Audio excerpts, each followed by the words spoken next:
joie de nous retrouver ce matin.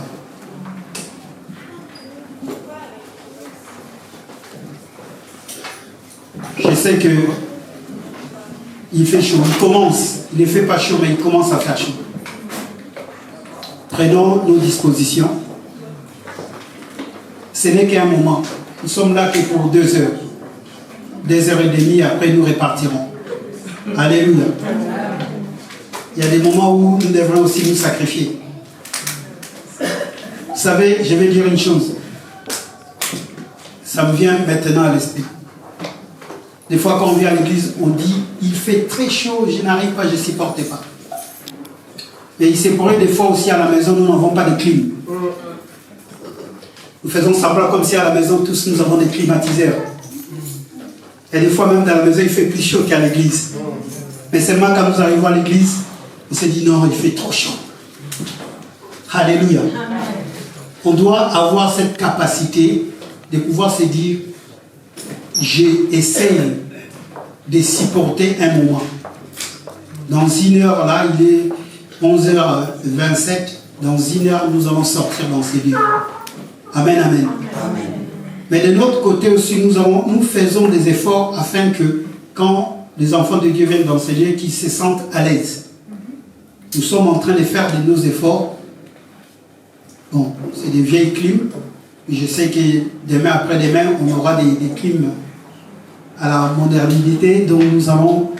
Bon, là, je vois que ça commence à faire un peu frais. Même si elle est vieille, mais elle travaille quand même. Alléluia.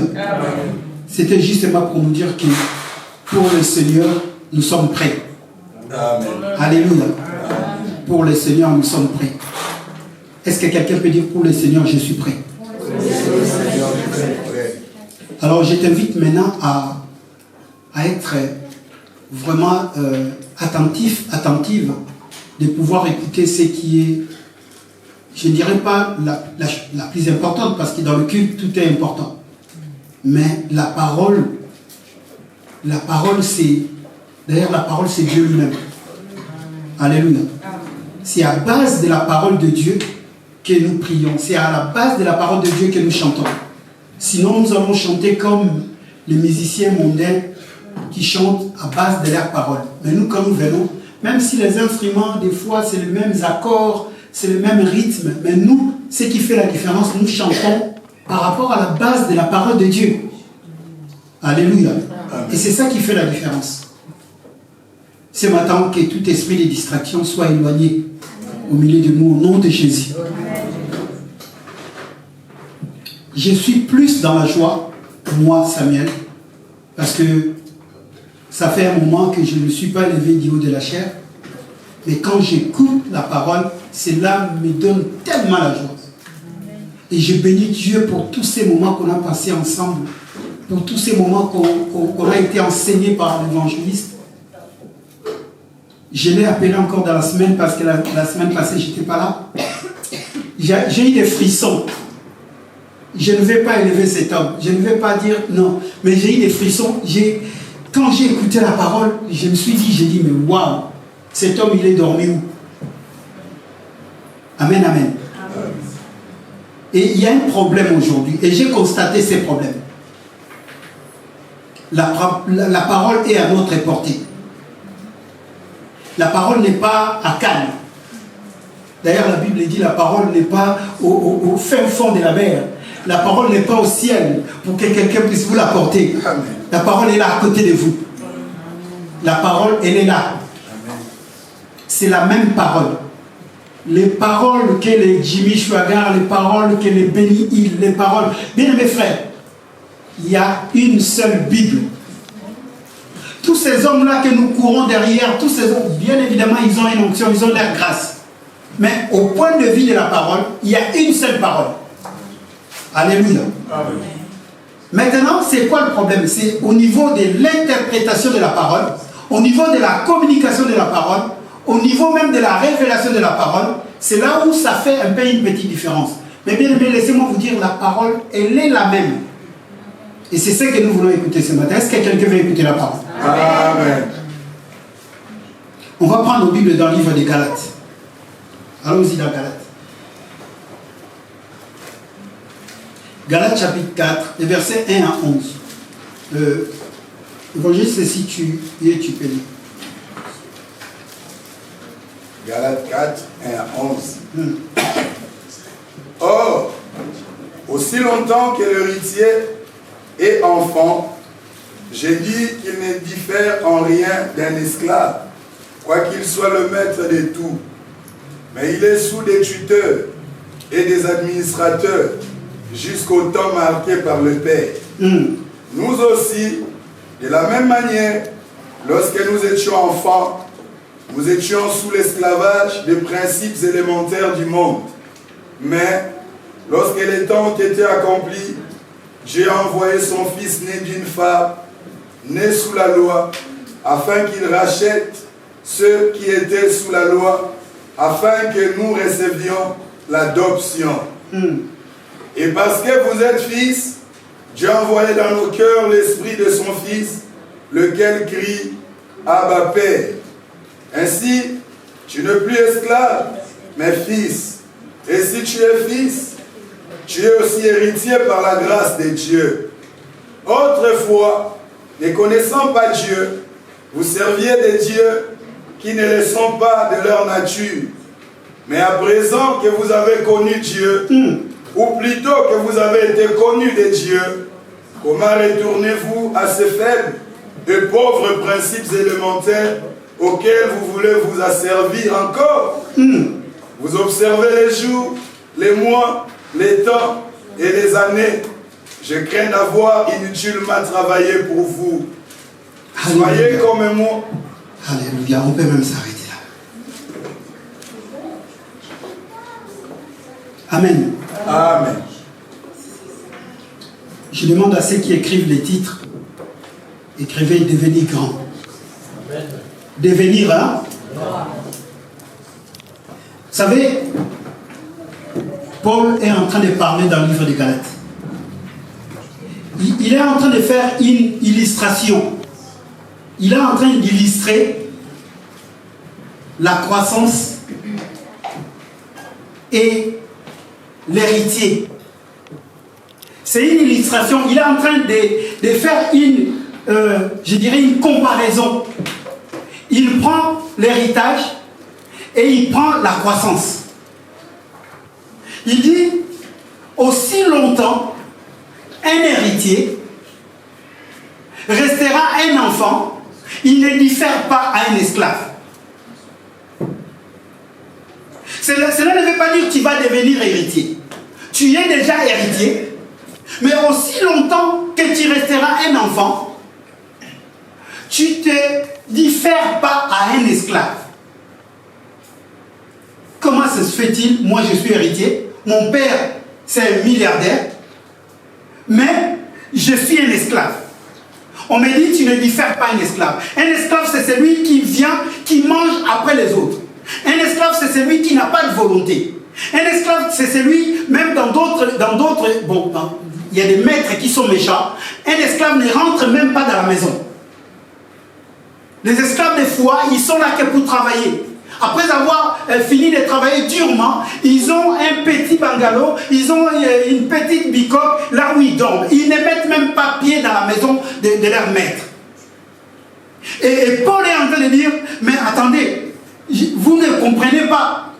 Aussi longtemps que vous resterez des enfants, même si on dit de vous chrétiens, même si on dit de vous enfants de Dieu, mais aussi longtemps vous êtes enfants, vous ne diffèrez en rien aux esclaves. Donc vous ne bénéficiez pas de ce que vous en avez besoin, de ce dont vos papas vous ont donné comme héritage. Et c'est le mal de l'Église aujourd'hui. Oui, nous sommes chrétiens. Oui, c'est vrai, nous avons accepté Jésus-Christ comme Seigneur et Sauveur. La Bible dit qu'à ceux qui l'ont reçu, il leur a donné quoi? Le pouvoir. Mais regardons-nous en face. On a le pouvoir. Mais aussi longtemps qu'on est des enfants, aussi longtemps on ne grandit pas, cela veut dire qu'on n'arrive même pas à exercer notre pouvoir. Tu es à la maison, tu es un peu fébrile, tu es un peu malade. Même ta manière de dire au nom de Jésus, toi-même tu ne crois pas à cela. Parce que tu es un enfant. Il faut devenir grand. Amen. Alléluia. Amen. Il faut devenir qui? Je me suis posé cette question-là, devenir grand. Quand quelque chose, on le qualifie de grand, parce que grand, c'est juste un adjectif qui qualifie. Ça peut qualifier une chose, ça peut qualifier une personne, ça peut qualifier beaucoup de choses. Ça donne juste de la valeur. En fait, la chose ne change pas. Amen. Est-ce que quelqu'un me comprend? Tu ne changes pas. Tu ne deviens pas orgueilleux. Tu ne deviens pas, je ne sais pas dire, vaniteux. Mais tu es toujours la même. Mais tu deviens grand. Est-ce que quelqu'un me comprend? Amen. Je vais illustrer moi aussi. Ça, c'est une maison. C'est un immeuble, n'est-ce pas? C'est un immeuble de 4-5 étages. Il y a aussi des immeubles à 2 étages. Est-ce qu'on est là? Bon, entre l'immeuble de 2 étages et l'immeuble plutôt de 4 étages, quel est l'immeuble qui est grand? Naturellement de 4 étages. Est-ce que les 2 ne sont pas des immeubles? Donc la nature ne change pas. Ce sont des immeubles. Mais seulement, quand les gens regardent, ils disent que cette maison-là elle est plus grande que l'autre maison-là. Mais les 2 ne sont que des maisons. Et ce matin, je suis venu te parler. Je veux que tu sois attentif. Il y a des fois des problèmes dans ta vie, dans ma vie, qui ne marchent pas. Parce qu'on n'arrive pas à grandir. Parce qu'on ne veut pas grandir. Parce que des fois, nous disons, je me suffis à moi tout seul. Que Dieu te bénisse, évangéliste. Amen. Merci beaucoup. L'orgueil ne permet pas à quelqu'un de grandir. L'orgueil ne permet pas à quelqu'un de pouvoir faire la différence. Même si tu penses faire la différence. Mais quand on te regarde nettement, il n'y a pas la différence. Amen. Alléluia. Amen. Et ce matin, j'ai amené un petit sous-thème, vraiment un tout de petit, que chacun de nous doit essayer de travailler là-dessus. Que tu sois là, que moi également, nous devions travailler là-dessus. Paul dit une chose très importante. Il dit, dans ma version Semeur, il dit, illustrons ce que je vais dire. Voilà comment Paul a commencé. Galates 4, premier verset, il dit, illustrons ce que je vais dire. Il dit, raisonnons, essayons de voir avec ce que je vais dire. Il ne dit pas, j'illustre moi, mais illustrons ensemble. Aussi longtemps que l'héritier est un enfant, il ne distingue en rien d'un esclave. Alléluia. Amen. Il est le maître, il est le propriétaire de tout le patrimoine. Il reste soumis à l'autorité de tuteur et d'intendant jusqu'au terme fixé par son père. Maintenant, il rentre en nous. Il parlait d'abord dans ce qui régit le monde. Il donnait l'illustration par rapport au monde. Qu'un héritier, ce n'est pas, il ne parle pas des chrétiens là quand il parle d'héritier. Mais quand il commence dans le 3e verset, il parle maintenant des chrétiens. Il dit, nous aussi, lorsque nous étions des enfants, nous étions de même asservis aux principes élémentaires qui régissent la vie de ces mondes. Là maintenant, Paul s'attaque maintenant, il s'y met lui-même également. Et le verset 4, il dit, mais lorsque le moment fixé par Dieu est arrivé, c'est pour cela, bien aimé, quand vous lisez la Bible, je vous donne un secret. Est-ce que vous voulez? Oui. Quand vous lisez la Bible, vous prenez Galates, chapitre 4, vous commencez par le verset 1. Quand vous finissez ce chapitre, allez-y lire les chapitres 2, lisez aussi le chapitre 3. Alléluia. Amen. Lisez aussi le chapitre 5. Parce que si vous vous arrêtez qu'au chapitre 4, vous pouvez être embrouillé, vous dites, mais attendez, lisez d'abord là où il a commencé. Vous allez maintenant comprendre l'histoire. C'est ça qu'on appelle, vous allez comprendre les textes, les contextes même de ce que l'homme voulait dire. En fait, Paul parlait déjà des choses. Paul parlait de ce qui concernait des choses. Il parlait de la loi et de la grâce. Amen. Alléluia. Amen. Si vous lisez dans chapitre 3, le verset, je pense, 15, là, vous allez voir que Paul est en train d'illustrer encore autre chose. Il est en train d'illustrer ce que la promesse qui était faite à Abraham. On va venir tout à l'heure. C'est pour cela que je vous demande quand vous rentrez à la maison, ne lisez pas simplement le chapitre 4. Allez-y lire même, commencez même par le chapitre 1, lisez. Et vous allez voir que la Bible commence à être... Vous allez commencer à rigoler. Alléluia. Paul est en train de présenter des choses. Mais quand il arrive dans le chapitre 4, il est maintenant en train d'illustrer ce qui est même du monde à ce qui doit concerner les chrétiens. Parce que Paul ne veut pas qu'un chrétien reste un enfant. Alléluia. Amen. Et ce matin, Samuel aussi ne veut pas qu'un chrétien puisse rester un enfant. Amen. On ne parle pas de l'enfance par rapport à l'âge.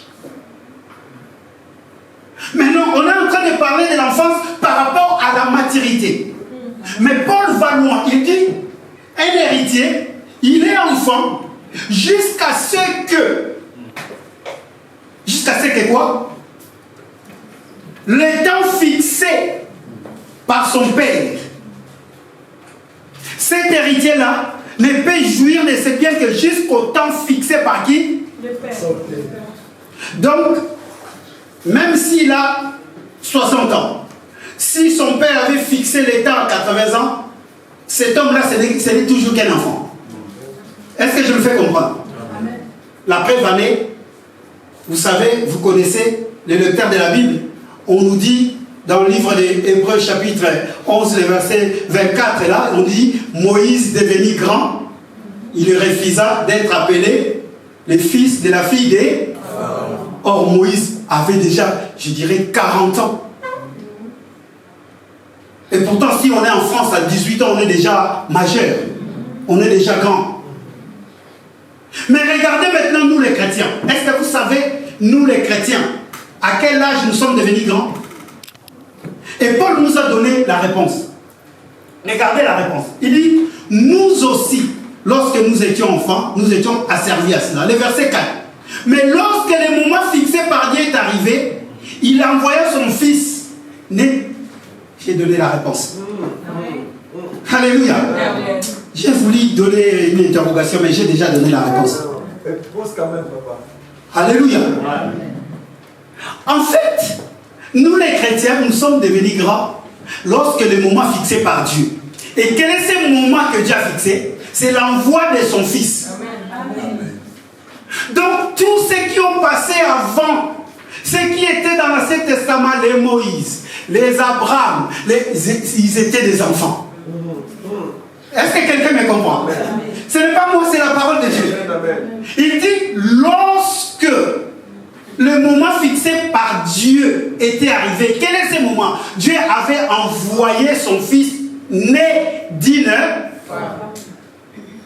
Je vais aller doucement. Dieu avait envoyé qui? Son fils. Et son fils s'appelle qui? Jésus-Christ.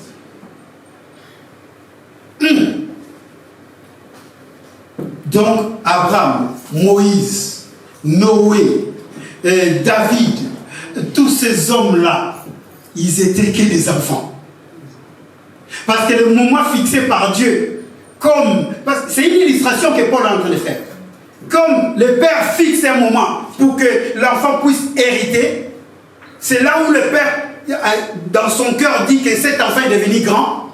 Nous aussi, les hommes, ce n'est qu'au moment où Dieu envoya son fils Jésus, c'est là où on peut dire qu'on est maintenant grand.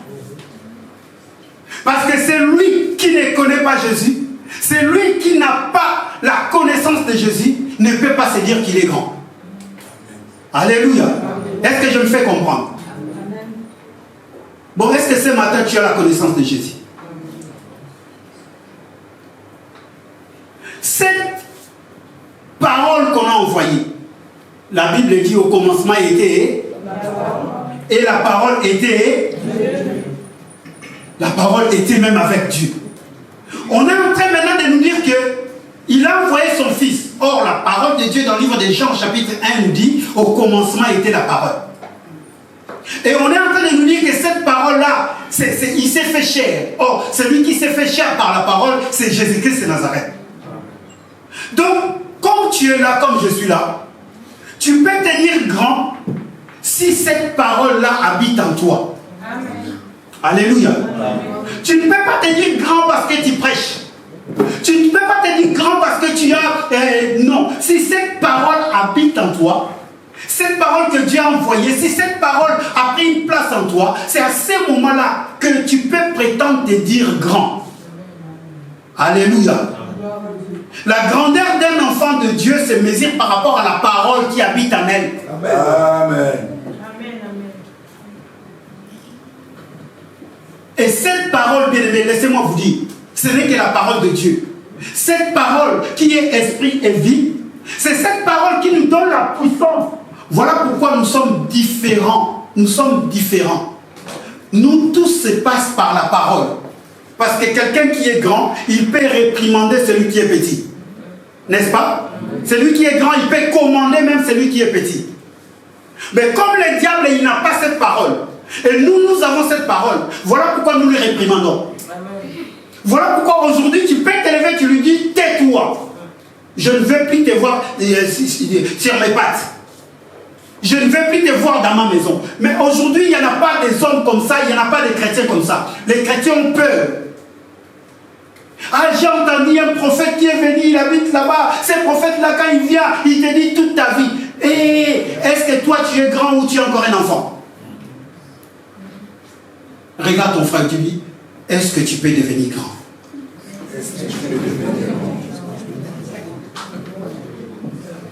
Vous savez, c'est une fierté. Quand j'étais un enfant, je regardais mon père comme ça, j'ai dit, le jour où je serai père.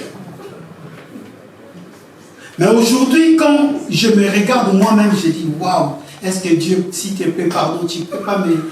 Je recule encore. Alléluia. La maturité, la croissance. Ce qui fait défaut aujourd'hui dans nos assemblées, c'est le manque de croissance. Nous sommes toujours des enfants. La parole est en nous, mais nous n'arrivons pas à comprendre que cette parole est en nous. Ça me fait très mal. Vous allez, laissez-moi vous dire, aujourd'hui, je ne sais pas, frère Adolphe, tu es là? Oui. Que Dieu te bénisse. Amen. Reste toujours là, parce que quand je vais sortir, qu'il n'y ait personne qui me touche. J'ai du mal à comprendre dans mon cœur. Vous allez voir un enfant de Dieu, 20 ans dans une assemblée, et il va partir et dit, je pense que je ne grandis pas. Hey, tu ne grandis pas.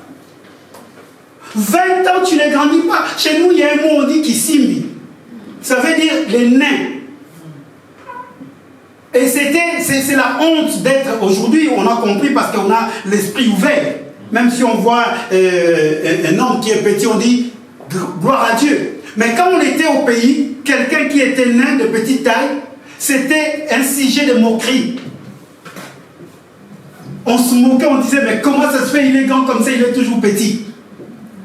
Et le souci d'un père, aujourd'hui j'ai ces soucis-là d'un père, le souci d'un père ou de parents, quand ils ont un enfant et que cet enfant-là ne grandit pas, vous allez voir, ces parents-là ne dormiront pas.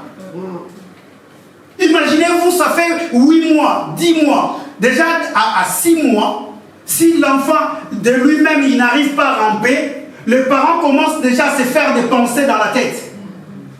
Vous les parents qui êtes là, n'est-ce pas?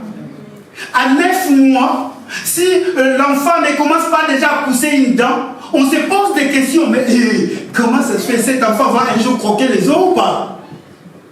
À 11 mois, 12 mois, 13 mois, 2 ans, si l'enfant ne marche pas, c'est la kinésithérapie, ou c'est des tentes de sorciers, ou c'est un problème. Même si on a l'argent, mais c'est un problème dans la maison. Pourquoi? Parce que l'enfant ne grandit pas. Et c'est ça les soucis de l'église aujourd'hui. Les enfants de Dieu, nous ne voulons pas grandir. Vous allez voir un enfant de Dieu 20 ans, l'enfant de Dieu qui dit, ah non, moi je change parce que là-bas je pense que je ne grandis pas. Ah. Donc vous accusez cette parole-là qui est venue pour nous faire grandir. Parce que ce n'est pas un homme qui fait grandir, c'est la parole de Dieu qui fait grandir. Amen. Alléluia. Amen. Sinon, vous accusez Paul d'avoir dit ceci. Au temps fixé, Dieu a envoyé son fils né d'une femme pour que nous puissions grandir. Quoi seulement? Essayons maintenant de nous regarder. Est-ce que tu as encore un enfant là maintenant? Ou est-ce que tu veux grandir? Alléluia. Est-ce que tu as encore un enfant? Parce qu'un enfant, dès qu'on lui frappe, dès qu'on lui fait quelque chose comme ça, vous allez voir l'enfant comment ça plaît. L'homme de Dieu l'a expliqué. Hein. Ces jours-là, j'étais mort de rire. Je n'étais pas au culte, mais les enfants, rien que parce que l'autre fait comme ça, ils pleurent. Mais pourquoi tu pleures? Oh non, mais parce que lui, il m'a fait comme ça. Et c'est ce qu'on retrouve à l'église aujourd'hui. Ah non, non, dans cette assemblée, j'en ai marre. Hein? Vous avez vu comment ils m'ont parlé? Mais attendez, mais tu es un homme, on doit te parler. D'ailleurs, quand on te parle vraiment durement, réjouis-toi. Comme ça, moi, ça peut te faire grandir. Alléluia. Amen. Je disais Alléluia. Amen. Est-ce que nous sommes là? Amen. Dieu veut que nous ne restions pas des enfants. Dieu veut que nous puissions grandir. Mais je me suis posé maintenant la question. Comment grandir? Amen. Parce que si on dit il faut grandir, ce n'est pas ça le vrai problème. Comment grandir? Est-ce que tu peux mettre ton deuxième point, comment grandir? J'ai fait juste une introduction. Maintenant, ton deuxième point, peux-tu mettre comment grandir? Alors, il y a beaucoup de moyens pour grandir. Mais moi, j'ai lu la Bible. La liste ne peut jamais être exhaustive. Non. Si je vous dis qu'il y a seulement 2-3 moyens pour grandir, je suis un menteur. Moi, j'ai pris quelques points. Mes collègues sont là, il faut prendre quelques points. Vous aussi, à la maison, prenez aussi des points. Quand vous lisez la parole de Dieu, de vous-même, quand vous allez à la maison travailler, dites, ah, ces points-là, ça va me faire grandir. Celui-là aussi, ça va me faire grandir. N'attendez pas simplement que le pasteur vienne pour vous dire, voilà pourquoi aujourd'hui, il y a la bataille. Quand vous allez dans un autre coin, ou vous allez dans une autre assemblée, ou vous allez dans une autre ville, quand on va vous dire que pour grandir, il faut faire aussi ça, tu diras, non, moi mon pasteur m'a dit pour grandir, il n'y a que ça. Non, ce n'est pas fermé. Alléluia. Amen. C'est la parole de Dieu qui fait grandir. Déjà, quand tu es un enfant de Dieu, tu vas quelque part, tu dis à quelqu'un, c'est la parole de Dieu qui fait grandir. Amen. Et tu lui donnes ces versets de Galates au chapitre 4. Parce qu'au temps fixé, pour que nous puissions être des héritiers, or un héritier, c'est celui qui est grand. Amen. Oh, est-ce que je me fais comprendre? C'est cette illustration que j'ai faite. Ne cherche même pas à sortir beaucoup de versets, prends seulement ces versets. Dis, moi je sais, parce que j'ai la parole de Dieu, je suis grand. Amen. Même si ça m'arrive de tomber, de broncher, mais moi je suis grand. À ce moment-là, mais tu n'auras plus de paroles que non, dans cette assemblée-là, je ne grandis pas, je vois comme si je... Vous savez, je vais vous dire une chose, j'avais un collègue, un ami, qu'on a travaillé ensemble pendant longtemps, de longues années. Et un jour, cet ami-là me dit, non, moi je crois que je vais partir parce que je n'évolue pas. Mais j'ai dit, moi j'ai évolué. Alléluia. Amen. Lui dit, il n'évolue pas. Mais moi j'ai dit, moi j'ai évolué. Parce que ne serait-ce qu'une seule parole qui est à moi, c'est cette parole qui me donne la capacité d'évoluer. Alléluia. Amen. Comment tu peux être à l'église et tu dis toi-même, je n'évolue pas? Cela veut dire, cette parole ne rentre pas. Cela veut dire que tu ne comprends pas la parole. Cela veut dire que tu n'aimes pas la parole. Or, quelqu'un qui aime la parole, obligatoirement, il doit grandir. Amen. Parce que quelqu'un qui aime la parole, si on lui insulte, lui, il va pardonner. Parce qu'il aime la parole. Il sait que je dois pardonner. Amen. Est-ce que nous sommes là? Amen. Vous pensez que je vais vous dire grandir, il faut arriver à 60 ans, ou à 65 ans, ou à 70 ans? Non. Grandir, c'est pardonner quelqu'un. Est-ce que nous sommes là? Amen. Si tu n'arrives pas à pardonner encore quelqu'un dans cette étape-là, tu es encore un bébé. Amen. Tu peux être grand en donnant l'argent, mais dans une autre dimension, tu es encore un enfant. Et moi, je suis venu par là quelqu'un, que nous puissions faire un effort, de pouvoir exceller, de pouvoir devenir grand. Quand quelqu'un passe et dit, non, oh non, non, Samuel c'est un grand. Vous savez, nous sommes mesurés par les diables. Quand même nous prions, quand même nous marchons, les diables nous mesurent. Quand il vient, il dit, ah, lui là c'est encore un enfant. Dans la dimension du mensonge, c'est un enfant. Dans la dimension de la prière, lui là c'est encore un enfant. Il est tous les jours à l'église. Il gêne, mais dans la dimension de la prière, c'est encore un enfant. Et quand tu es un enfant, tu seras asservi. Amen. Alléluia. Amen. Voilà pourquoi nous voyons des fois des choses qui ne marchent pas. Le diable va capter, il va regarder là où tu es un enfant. Et là, il va encore te tirer par le bas. Est-ce que quelqu'un veut devenir grand ce matin? Amen.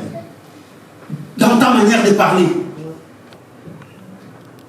Quand tu parles aux autres, quelqu'un qui est mature, quelqu'un qui est grand, avant de parler, il doit tourner sa langue 7 fois.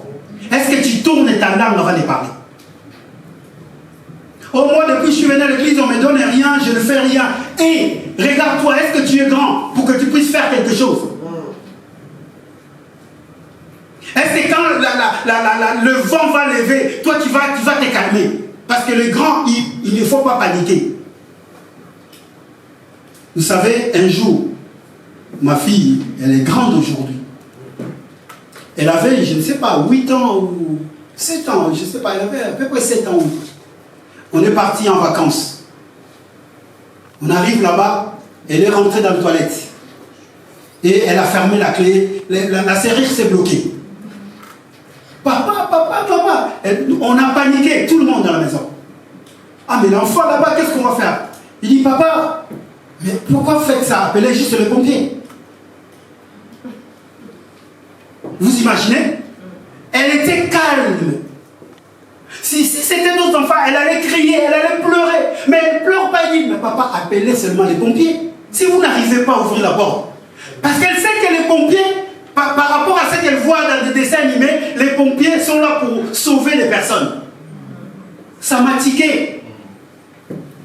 Quand le problème nous arrive, quand le problème nous atteigne, est-ce que nous avons la capacité de s'asseoir, d'être des grandes personnes, de dire que bon, je vais réagir comme ci, comme ça? Alléluia. Amen. Comment devenir, hein? Comment devenir? Je veux que quand tu sortes d'enseigner ce matin, tu puisses commencer toi-même à te regarder. Est-ce que je suis grand ou grande? Écrivez. Il faut être enseigné. Il faut être Éphésiens chapitre 2. On dit on va dans Éphésiens chapitre 2. Tu écris dans ton cahier. J'aime bien que les enfants ou les mamans, les parents, quand vous venez à l'église, aient des notes pour écrire. C'est très important. Éphésiens chapitre 2, 11 à 22. Tu écris également Actes 2, 42. Genèse 2, 15 à 17. Éphésiens 2, 11, 22. Actes 2, 42. Genèse 2, 15, 17. Et Matthieu 28, 16 à 20. On ne va pas tout lire ici. Mais à la maison, je demande que vous lisez cela à la maison. Pour grandir, il faut être enseigné. Homme de Dieu, est-ce que tu peux lire Genèse 2? Genèse 2, 15 à 17. On commence par le commencement. Même si j'ai fait la tautologie, mais comprenez. Genèse 2, 15 à 17. L'Éternel Dieu prit l'homme et le plaça dans les jardins d'Éden pour les cultiver et pour les garder. Alléluia. L'Éternel Dieu donna cet ordre à l'homme. Tu ne pourras manger de tous les arbres du jardin. Alléluia. Mais tu ne mangeras pas de l'arbre de la connaissance du bien et du mal, car le jour où tu en mangeras, tu mourras certainement. Alléluia. Je demanderai au frère Adolphe de nous lire Éphésiens 2, si il est prêt. Éphésiens 2, 11 à 22.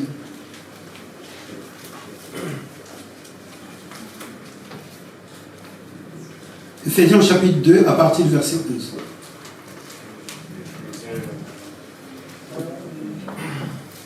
Disons la parole de Dieu. Alléluia. C'est pourquoi, vous autrefois païens dans la chair, Alléluia. appelés incirconcis par ce qu'on appelle circoncis, et qui le sont en la chair par la main de l'homme.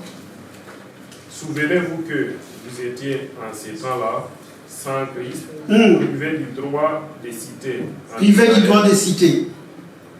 On continue, mon frère. Des cités en Israël, étrangers aux alliances de la promesse, sans espérance et sans Dieu dans le monde. Mais maintenant, en Jésus-Christ, vous qui étiez jadis éloignés, vous avez été rapprochés par le sang de Christ. Alléluia.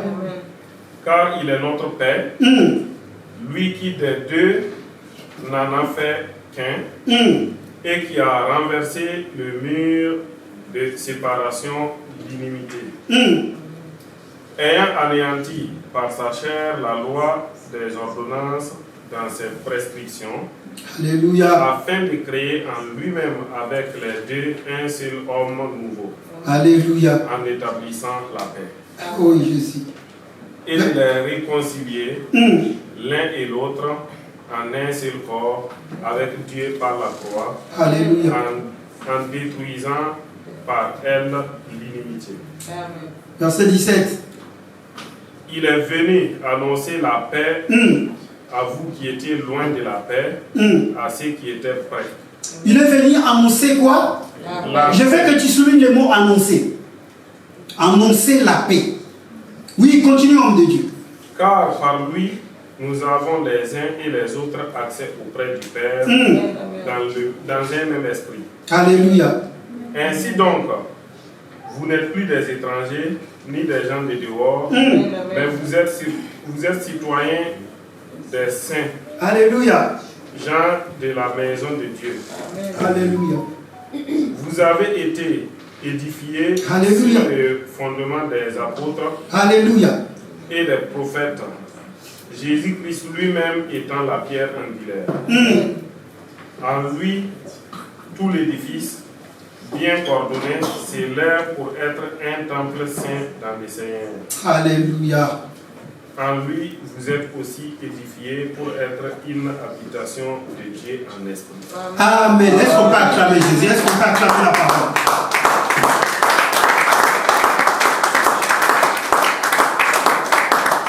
À la maison, lisez Matthieu 28. Nous connaissions cela.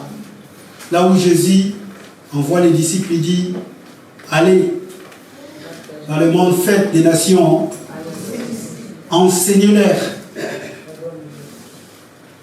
Et ici on nous dit, ainsi il est venu annoncer la paix. Grâce à lui, nous qui étions étrangers, nous qui étions esclaves, maintenant nous sommes devenus fils. Nous sommes grandis, nous sommes des grandes personnes. Nous pouvons rentrer dans la maison. Nous pouvons jouir de notre héritage. Grâce à qui? Or Jésus aujourd'hui personne ne le voit. J'aimerais bien que tu dises, grâce à la parole, moi aujourd'hui j'ai joui de l'héritage que Dieu m'a donné. Amen. Grâce à la parole, moi aujourd'hui je peux commander.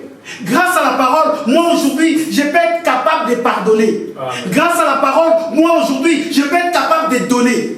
En fait, c'est la parole de Dieu. C'est Jésus-Christ qui est la parole incarnée qui nous donne la capacité de devenir grand. Amen.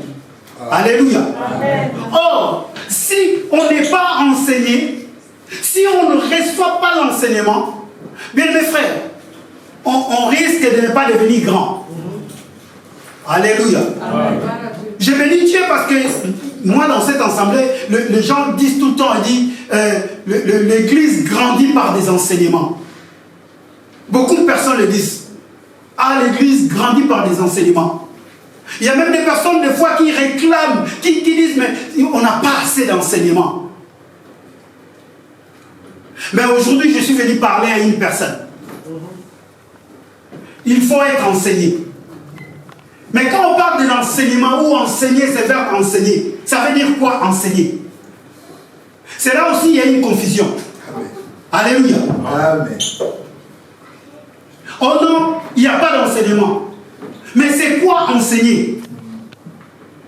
Vous savez, quand on lit la Bible, je te donne encore un secret. Quand tu vois un mot clé dans des contextes, essaye de trouver l'explication de ces mots.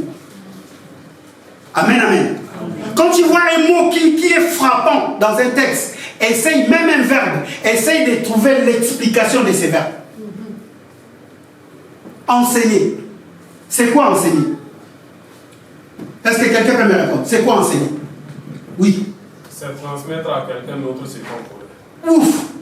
Cet homme, il a bac plus 10. C'est vraiment ça. Transmettre à quelqu'un, c'est que... Si je dis à un enfant, attention le feu, j'ai fait quoi? Je l'ai. Mais aujourd'hui, l'Église fait l'enseignement, les 10 moyens de combattre les sorciers. Quand on entend parler de ça, on dit, waouh, ça c'est un enseignement. Si je te dis, attention là-bas, tu peux tomber, c'est tout un enseignement que je te donne. Amen. Alléluia. Amen. Donc la parole de Dieu en entière, c'est un enseignement. Amen. Quand quelqu'un vient te dire simplement comme ça, tout doucement, pasteur vient te dire tout doucement, il dit, papa, fais attention là où tu vas. C'est tout un enseignement. Alléluia. Amen. Parce qu'il te transmet quelque chose que toi peut-être tu ne connais pas. Quand on te transmet déjà quelque chose que tu ne connais pas, c'est un enseignement qu'on est en train de te donner. Or, l'homme grandit par des enseignements. Un enfant qui vient de naître, si j'ai donné une illustration un jour ici, les 2 bébés naissent. Un enfant chinois est né, je ne sais pas, au Congo. Un autre enfant chinois est né à Ouagadougou. L'enfant chinois qui est né au Congo parlera lingala parce qu'il est né au Congo. Et l'enfant congolais qui est né en Chine, s'il est né, il n'y a que des parents chinois, il n'y a que des gens qui parlent que chinois. Cet enfant-là ne parlera que chinois. Il ne pourra jamais parler français. Pourquoi? Parce qu'on ne lui a pas transmis les français. Alléluia. Amen. Et le fait qu'on vous transmet quelque chose que vous ne connaissez pas, c'est ça déjà un enseignement. Et c'est l'enseignement qui bâtit une personne. C'est l'enseignement qui fait croître une personne. Un enfant qui vient de grandir, si on ne lui parle pas, l'enfant non plus ne parlera pas. L'enfant peut avoir 20 ans, mais l'enfant ne parle pas. Or, un enfant de 20 ans qui ne parle pas, il ne diffère pas à un bébé. Alléluia. Amen. Mais maintenant, essayons d'imaginer combien de fois on nous a parlé. Combien de fois? Tu le brandis comme ça, tu dis, moi ça fait 22 ans de l'église. Moi ça fait 30 ans de l'église. Alors depuis que tu es à l'église, combien de fois on t'a parlé? Si on ne t'a jamais parlé, ce matin, moi je te parle. Alléluia. Amen. Ce que je te dis aujourd'hui, si tu ne les connais pas, si tu les connaissais déjà, gloire à Dieu, profite. Mais si tu ne les connaissais pas, c'est tout un enseignement pour toi. Amen. Pour que cela puisse te faire grandir. On ne peut grandir que par les enseignements. Transmettre quelque chose à quelqu'un. Or, quand on transmet quelque chose, bien aimé, ce n'est pas seulement le savoir. On peut transmettre la connaissance, on peut transmettre aussi les techniques. Alléluia. Donc, on ne peut pas seulement enseigner par la parole, on peut aussi enseigner par les faits et gestes. Amen. Amen. Alléluia. Amen. Donc, quand on parle de l'enseignement, bien aimé, quand on parle de l'enseignement, c'est oh non, on n'est pas enseigné. Quand tu vois ton frère ne pas insulter quelqu'un, c'est tout un enseignement qu'il est en train de te donner. Amen. Il te transmet. Comment ça se fait, lui on l'a insulté, il n'a pas réagi. Cela veut dire, le frère te transmet quelque chose. Il est en train de t'enseigner. Amen. Alléluia. Amen. Si toi tu attends simplement qu'il y ait un prophète qui vient te dire que bon, quand on va te frapper, donne encore la joue, peut-être le prophète ne viendra pas aujourd'hui. Oui, est-ce que nous sommes là? Et je vous sens calme aujourd'hui. Hein? Frère Adolphe, protège-moi quand je vais sortir. L'église, nous sommes en train de nous maudire nous-mêmes. En fait, un enfant de Dieu qui vient à l'église régulièrement, qui a accepté Jésus. Déjà, quand tu acceptes Jésus, tu es grand. Maintenant, tu vas parce que grandir, c'est un processus. Un immeuble de 2 étages, l'immeuble est grand par rapport à une maison à basse-cour. Un immeuble de 10 étages, c'est vrai, c'est un immeuble qui est grand. Mais il y a aussi des immeubles à 100 étages. Toi, tu regardes un immeuble de 10 étages, tu vas dire, waouh, qu'est-ce que j'ai mon immeuble. Mais quand tu vas voir Bill Gates, lui, il a un immeuble de 200 étages. Tu te sens maintenant petit. Donc, c'est un processus. Ne te compare pas à quelqu'un. Alléluia. Mais réjouis-toi de ce que tu as. c'est la parole de Dieu, le pain que tu as. Les personnes aujourd'hui courent. Ah non, l'Internet aujourd'hui, il fait des dégâts dans nos assemblées. On va arriver quand on va voir qui peut enseigner. L'Internet aujourd'hui fait des dégâts. Et il y a des personnes même qui ne viennent plus à l'église qui disent, moi, ça me suffit. Je suis à la maison, je suis mes enseignements. En plus, il dit ça, je suis mes enseignements. Bonne chose. Mais qui est cette personne qui t'enseigne? On va aussi en arriver. Alléluia. Parce que quand on parle de l'enseignement, bien aimé, c'est apprendre à quelqu'un par une leçon ou par des exemples. L'enseignement, je dirais, c'est un rapport entre un maître et un élève. Alléluia. Voilà pourquoi on dit l'enseignement primaire, l'enseignement secondaire, l'enseignement universitaire. Il y a encore un autre. Oh, les enfants. Bac plus 5. Moi, je connais que ça. L'enseignement primaire, l'enseignement secondaire. Universitaire supérieure. Là, frère Adolphe. Ah, heureusement tu es là ce matin. Vous avez vu, il y a des... Est-ce que nous sommes là? Amen. Il y a quoi? Bon, toi qui es au primaire, tu veux directement comprendre l'enseignement secondaire. Est-ce que tu sauras? Donc, il faut quoi? La progression. Alléluia. On grandit au fur et à mesure. Un enfant ne peut pas naître aujourd'hui, directement demain, il est devenu docteur, à moins que tu sois Kirikou. Vous connaissez, non, Kirikou? Lui-même, dans le ventre de sa maman, il dit, mère, enfante-moi. Cette maman-là doit fuir. Si vous êtes enceinte aujourd'hui, ma soeur, et l'enfant dans le ventre dit, mère, enfante-moi. Viens me voir rapidement. À moins que tu sois Kirikou. Quand on est né, on grandit au fur et à mesure. Et on doit être capable, parce que l'enseignement, ce n'est pas seulement le problème du professeur. L'enseignement, c'est le problème du professeur et de l'élève. L'enseignement, c'est le problème du maître et de l'élève. Le maître doit être capable à transmettre des valeurs qui va donner, qui va faire grandir un élève. Et de son côté, l'élève doit être capable à comprendre ce que le maître est en train de dire et d'assimiler la matière. Amen. Alléluia. Le problème dans nos assemblées aujourd'hui, c'est tout le monde se focalise. Non, le pasteur ne sait rien, le pasteur ne connaît rien, il n'y en a pas ça. Mais est-ce que de ton côté, tu fournis des efforts? Est-ce que tu comprends ne serait-ce qu'une seule parole? Parce que ce n'est pas la parole du pasteur, mais c'est la parole de Dieu. Et que toi, tu dois le comprendre et l'assimiler en toi. Amen. Un bébé qui vient de naître, la maman fait par tout le moyen de lui donner les seins. Si l'enfant ne veut pas téter, on doit retourner à l'hôpital. On doit trouver des voies et moyens pour que cet enfant arrive à boire, à téter. Ce n'est plus le problème du maman. Mais le problème maintenant, on va voir qu'est-ce que l'enfant a. Est-ce que ça ne passe pas? Est-ce que l'appareil digestif n'est pas bien? Est-ce que l'enfant n'a pas le goût? On va commencer maintenant. Maintenant, le problème, c'est l'enfant. Aujourd'hui, beaucoup de problèmes, c'est nous, les enfants de Dieu. Parce que la parole est là. Moi, quand j'ai écouté l'évangéliste le dimanche, j'ai dit, si ce n'est pas ça un enseignement, l'enseignement n'existe pas. Alléluia. Quand j'écoute les hommes de Dieu qui parlent, bien aimé, moi, ça fait 18 ans passé que je suis dans cette assemblée. Si aujourd'hui je dis que je n'ai pas grandi, je suis un menteur. Moi j'ai grandi. Moi je le dis haut et fort, j'ai grandi.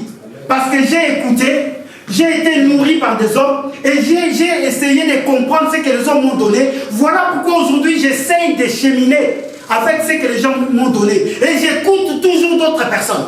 Amen. Alléluia. Amen. Est-ce que quand nous écoutions la parole, est-ce que nous l'absorbons très bien? Parce qu'aujourd'hui, c'est ça. Pour grandir, il faut être enseigné. Mais quand on est enseigné, est-ce qu'on arrive à capter? Est-ce qu'on accepte déjà la personne qui vous enseigne? C'est ça le vrai problème. Moi, quand j'allais à l'école, le professeur de maths, bon, j'aimais les maths, salé. Le professeur d'anglais, j'aimais l'anglais salé. Professeur de physique, quand il reste 10 minutes que le professeur rentre, moi je sors. Je ne comprenais rien. Mais ce n'est pas le professeur, la faute ce n'est pas le professeur. Pourquoi d'autres enfants comprenaient, moi je ne comprenais pas? Parce que déjà au départ, je ne voulais pas comprendre. Alléluia. Et l'église, je vais finir là pour aujourd'hui. Je suis simplement là dans cette introduction, vous comprenez? Mais j'aimerais que nous puissions cheminer petit à petit. On doit grandir par les enseignements. L'église, aujourd'hui, l'église a un vrai problème. Est-ce que quelqu'un peut me poser la question? Pourquoi? C'est la seule école, là où il y a l'enseignement primaire, l'enseignement secondaire, l'enseignement universitaire et l'enseignement supérieur. C'est la seule école. Vous voyez là où je suis en train de parler. Et les Isaac, et les Josias, et l'Adolphe qui a bac plus 10, et le maman qui peut-être ont échoué dans le bac. Permettez-moi, les papas aussi, beaucoup ont échoué dans leur bac. Mais nous tous, nous sommes en train d'écouter la même parole. Est-ce que nous comprenons? Amen. Maintenant, la progression de chacun de nous va être différente.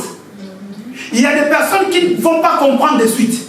Et il y a des personnes qui vont comprendre bien après. Alléluia. Mais quand nous venons, essayons déjà d'avoir cette volonté.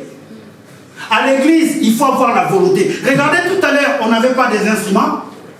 On fait comme si le culte ne doit pas exister.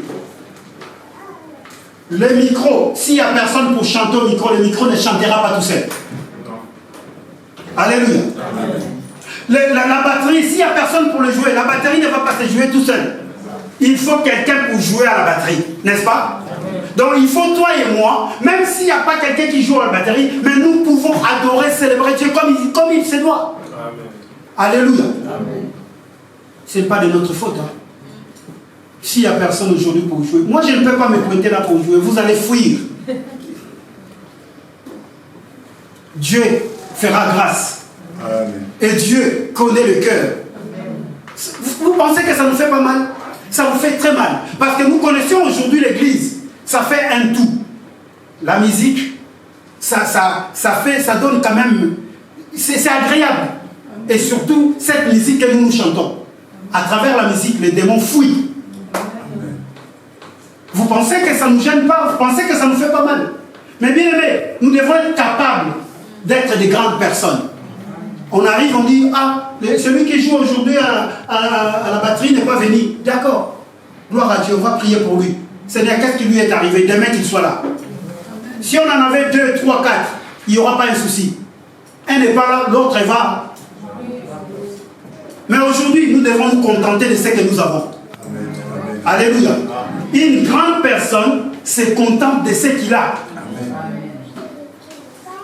Si nous n'arrivons pas dans cette dimension, nous sommes que des bébés. Amen. Alléluia.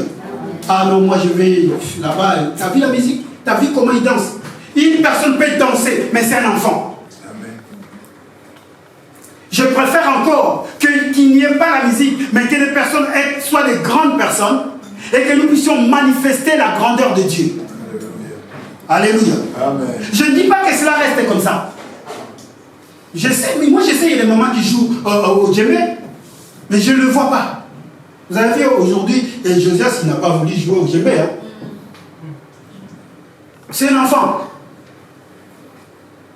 C'est un enfant. Mais vous, les grandes personnes, vous savez jouer au djembé, personne ne vient. Personne ne se présente et dit, moi je vais commencer. Alléluia.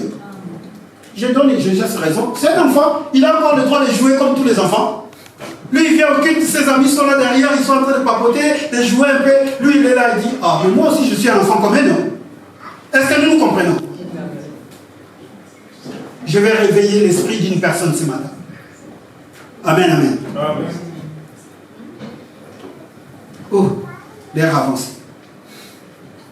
Je disais, il faut que l'élève comprenne, arrive à comprendre et surtout à assimiler l'enseignement. À la maison, quand vous allez chercher dans le dictionnaire, chercher à Google, essayez de trouver qu'est-ce que cela veut dire enseigner en grec? Je l'ai, mais je ne vous le donne pas. Dimanche prochain, vous allez me le dire. Amen. Est-ce que nous sommes là? C'est facile. Tapez simplement, allez sur Google, tapez enseigner en grec. Hein? Vous tapez simplement enseigner en grec. Pourquoi je vous dis cela? Demandez-moi pourquoi. Parce que ça, c'est la définition française. Mais la Bible, le Nouveau Testament a été écrit en grec. Voilà pourquoi vous allez voir beaucoup de personnes qui prêchent en grec, ça dit ça. Ce n'est pas parce qu'ils veulent se vanter, non. Ils veulent aller vraiment comprendre la véracité, comprendre la définition. Et c'est cela qui va nous donner la capacité de pouvoir bien comprendre les Écritures en fait. Je ne dis pas que toutes les paroles que vous venez, sinon il faut parler grec. Il y a des mots, il y a ces mots clés, quand vous lisez la Bible, essayez d'aller voir en grec qu'est-ce que cela veut dire. Ça vous permettrait d'avoir une bonne compréhension de la parole de Dieu. Alléluia. Est-ce qu'on est là? J'ai enseigné une personne ce matin. Amen. Non, est-ce que j'ai enseigné une personne ce matin?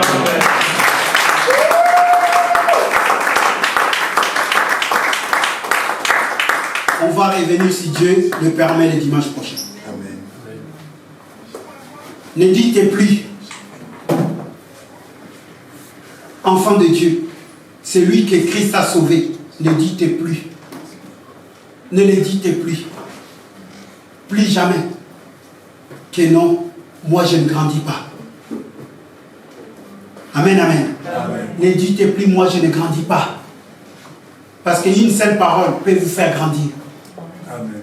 Une seule parole. La parole de Dieu a une capacité, il peut séparer moi le gentil. Une seule parole peut vous faire grandir. Amen. Moïse est devenu grand, juste par une seule parole. Parce qu'il a compris qu'il n'était pas le fils de la fille de Pharaon. Une seule parole. Quand il a compris qu'il n'était pas le fils de la fille de Pharaon, il est devenu grand. Amen. Quelle est cette parole qui peut te faire grandir? Le pardon, l'amour, le partage. La Bible dit persévérer dans l'enseignement. Il persévérait dans l'enseignement, acte 2, 42. Et nous sommes bâtis par le fondement des apôtres et des prophètes. Quel est le fondement des apôtres et des prophètes? C'est les enseignements des apôtres et des... Nous sommes bâtis par cela. Et si cette parole n'est pas en nous, nous sommes que des enfants. Est-ce qu'il y a un enfant dans cette salle? Est-ce qu'il y a une grande personne dans cette salle? Amen. Oh, il y a des enfants, personne ne lève la main. Il y a des grandes personnes, personne ne lève la main. On est où? On est au milieu? Sœur Chanel, tu es encore au milieu? On va se lever.